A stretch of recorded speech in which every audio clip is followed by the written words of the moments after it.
இன்றைய நற்செய்தி புனித மார்க் எழுதிய நற்செய்தியிலிருந்து வாசகம். அதிகாரம் 1, இறைவார்த்தைகள் 13 முதல் 19 முடிய.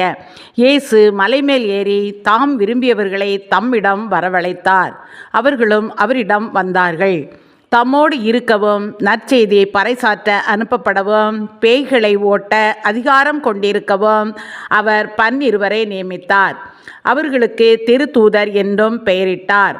அவர் ஏற்படுத்திய 12 முறையே பேதுரு என்று அவர் பெயரிட்ட சீமோன், ஜெபதேவின் மகன் யாக்கோபு, யாக்கோபின் சகோதரரான யோவான், இவ்விருவருக்கும் இடியை போன்றோர் என பொருள்படும் பொவனேர்கேசு என்று அவர் பெயரிட்டார்.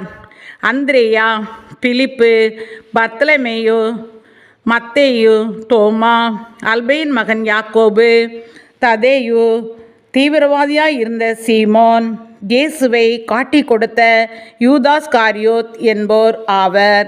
இது கிறிஸ்துவின் நற்செய்தி. கிறிஸ்துவே உமக்கு புகழ்.